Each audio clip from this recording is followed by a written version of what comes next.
সবাইকে স্বাগতম সবুজ ভাই বিডি চ্যানেলে। বন্ধুরা, আমাদের প্রতিদিনের থালায় যে ভাত থাকে তার পেছনে আছে একজন কৃষকের মাসের পর মাস পরিশ্রম।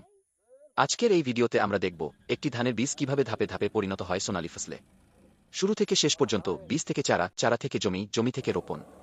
চলুন শুরু করি। ধান চাষের প্রথম ধাপ শুরু হয় ভালো বীজ নির্বাচন দিয়ে। ভালো বীজ মানেই ভালো ফসলের নিশ্চয়তা। বীজ নির্বাচনের সময় যা করতে হয়: প্রথমে বীজ পানিতে ভিজিয়ে দিন।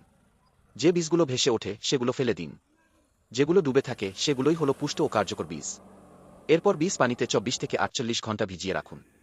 তারপর পানি ছড়িয়ে ভেজা চটের বস্তায় মুড়িয়ে রাখুন 2 থেকে 3 দিন। দেখবেন ছোট ছোট সাদা অঙ্কুর বের হতে শুরু করেছে। এই অঙ্কুরিত বীজই বীজতলায় দেওয়ার জন্য তৈরি গি। এবার আসি বীজতলা তৈরিতে। বীজতলা হলো সেই জায়গা যেখানে বীজ থেকে চারা বড় হয়, তারপর সেই চারা মূল জমিতে লাগানো হয়। বীজতলার জন্য ছোট একটু উঁচু জায়গা বেছে নিন। মাটি ভালোভাবে কুপিয়ে নরম করুন। জৈব সার বা কম্পোস্ট মিশিয়ে মাটি উর্বর করুন। তারপর মাটি সমান করে ছোট ছোট বেড তৈরি করুন। এবার অঙ্কুরিত বীজ সমানভাবে ছিটিয়ে দিন বেডের উপর। বেশি ঘন করে দেবেন না, চারাগুলো বড় হতে জায়গা পাবে না। বীজ দেওয়ার পর হালকা করে মাটি চাপা দিন। প্রতিদিন সকালে হালকা পানি দিন। 15 থেকে 20 দিনের মধ্যে চারা রোপণের উপযুক্ত হয়ে যাবে।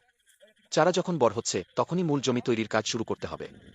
জমি তৈরির ধাপগুলো হলো: প্রথমে জমিতে পানি দিয়ে ভিজিয়ে নিন। তারপর ট্রাক্টর বা লাঙল দিয়ে ভালোভাবে চাষ দিন।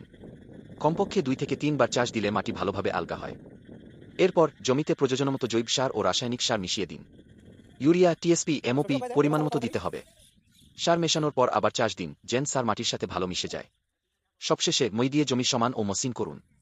জমিতে পানি যেন সমানভাবে থাকে সেটা নিশ্চিত করুন। এবার জমি প্রস্তুত চারা লাগানোর জন্য। এসে গেছে সবচেয়ে গুরুত্বপূর্ণ মুহূর্ত: চারা রোপণ। বীজতলা থেকে চারা তোলার সময় সাবধানে শিক সহ তুলুন। চারার বয়স হওয়া উচিত 20 থেকে 25 দিন।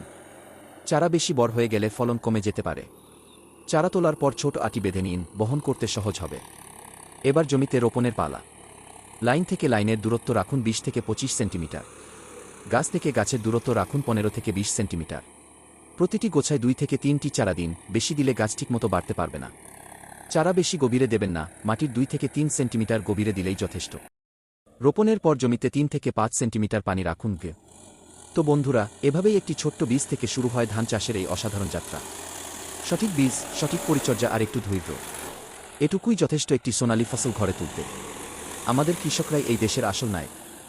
ভিডিওটি যদি উপকারে আসে লাইক দিন, শেয়ার করুন এবং আমাদের চ্যানেলটি সাবস্ক্রাইব করতে ভুলবেন না। সবাইকে ধন্যবাদ।